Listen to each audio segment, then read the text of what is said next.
Painted, Painless Learning. અગર તમને પ્રમેય 8.8 આવડે છે તો ત્રીજો પ્રશ્ન એટલે કે પ્રમેય 8.9 પણ આવડે.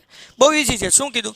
સાબિત કરો કે ત્રિકોણની એક બાજુના મધ્યબિંદુમાંથી બીજી બાજુને સમાંતર દોરેલી રેખા ત્રીજી બાજુને દુભાગે. બરાબર, દુભાગે એટલે એના બે ભાગ કરે. હવે જુઓ, આ ત્રિકોણની એક બાજુ છે, એનું મધ્યબિંદુ છે ઈ, તો એના કારણે એ બી ના બે ભાગ પડી ગયા ને, એ ઈ થી ઈ બી નો બીજો ભાગ.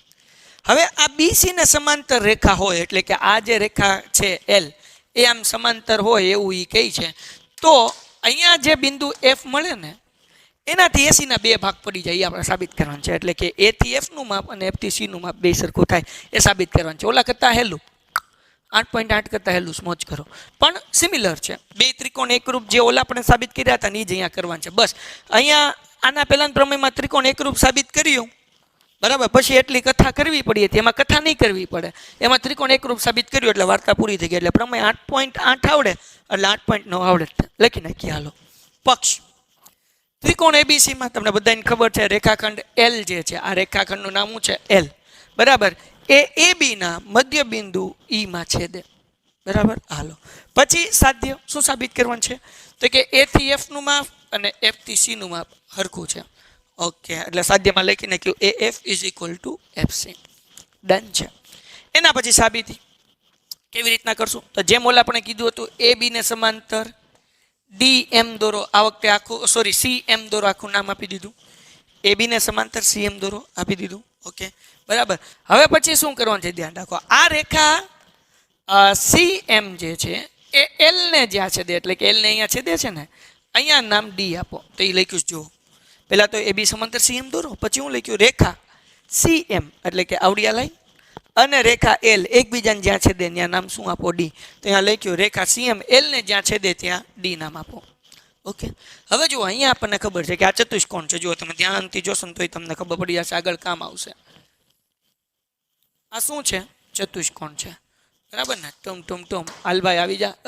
હા, ક્લિક થા. હા, ચતુષ્કોણ છે ને ભાઈ.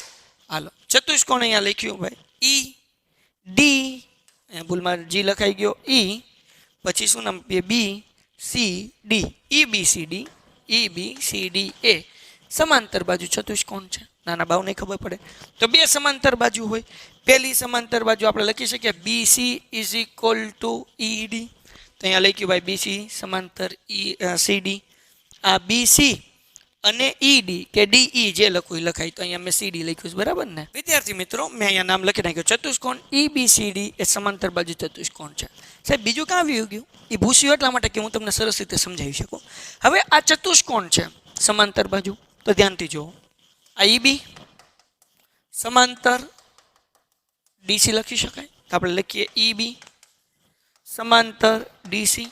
હવે બે સમાંતર છે તો સમાન પણ હોય એટલે આપણે લખી શકીએ E B is equal to DC.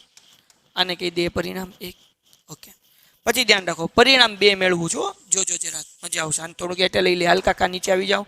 Okay, ઈ એ મધ્ય બિંદુ છે એ બી નું, તો અહીંયા લખીએ ઈ એ મધ્ય બિંદુ છે એ બી નું. બરાબર, તો મતલબ શું થાય? એ ઈ ઇઝ ઇક્વલ ટુ ઈ બી. તો અહીંયા લખી નાખું એ ઈ ઇઝ ઇક્વલ ટુ ઈ બી. આને કીધું પરિણામ 2. પરિણામ 1 અને 2 માં જુઓ, આમાં ઈ બી આવ્યું, આમાં ઈ બી આવ્યું. તો પરિણામ 1 અને 2 પરથી આપણે કહી શકીએ કે એ ઈ બરાબર સી ડી થાય. તો કે આ કહી શકાય. એને કહી દીધું પરિણામ 3. બસ પૂરું થઈ ગયું. હવે બે ત્રિકોણ તમને એકરૂપ સાબિત કરતા આવડે છે. આવડો આ સમોસો લઈ લો ને આવડો આ સમોસો લઈ લો. આ સમોસોનું નામ શું છે? A F E. બરાબર ને? એટલે A F E is equal to, અથવા તો અહીંયા કહી દઈએ સી એફ ડી.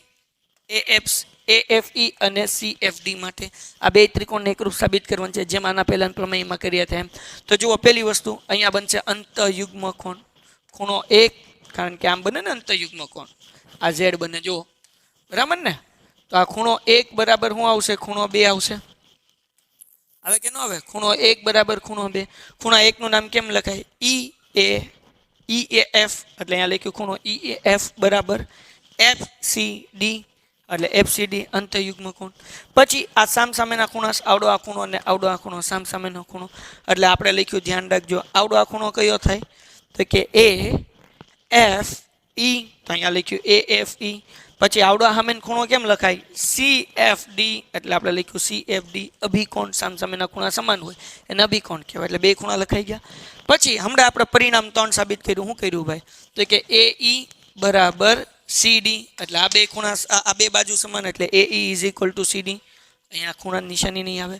કૌંસમાં લખ્યું પરિણામ 3, આપણે અહીંયા મેળવ્યું હતું. 3 વસ્તુ મળી ગઈ, એટલે બે ત્રિકોણ કેવા થઈ ગયા? એકરૂપ સાબિત થઈ ગયા. કયા નિયમથી સાબિત થઈ? ધ્યાન રાખજો. આવડો આ ખૂણો, આવડો આ ખૂણો અને આવડી આ શું છે? એની બાજુ. એટલે આપણને મળશે ખૂ-ખૂ-બા. બરાબર? કયો નિયમ? ખૂ-ખૂ-બા. ખૂ-ખૂ-બા પ્રમાણે બે ત્રિકોણ કેવા થઈ ગયા? એકરૂપ સાબિત થઈ ગયા. હવે બે ત્રિકોણ એકરૂપ છે તો મતલબ એવો થાય કે આ ત્રિકોણની આ બાજુ એ એફ અને નીચેના ત્રિકોણનું તો કે એફ સી એ અનુરૂપ બાજુ થઈ, એટલે સમાન થાય. તો આપણે લખ્યું A F is equal to F C. મતલબ એવો થાય કે એફ જે છે એ સી નું મધ્ય બિંદુ છે, કારણ કે બે હરખું થયું એનો મતલબ એવો કે એફ મધ્ય બિંદુ છે. કોનું? એસી નું. તો લખ્યું એફ એ સી નું મધ્ય બિંદુ છે, અને તેથી આપણે લખી શકીએ મધ્ય બિંદુ છે એટલા માટે કે ભાઈ અહીંયા આપણને જે લખ્યું છે એ લખી નાખવાનું. ત્રીજી બાજુને શું કરે છે? દુભાગે છે. તેથી કરીને મધ્ય બિંદુમાંથી બીજી બાજુને સમાંતર દોરેલી રેખા ત્રીજી બાજુને દુભાગે છે. એમ નામ કરીને લખવું હોય તો તમે લખી શકો છો. બરાબર ને?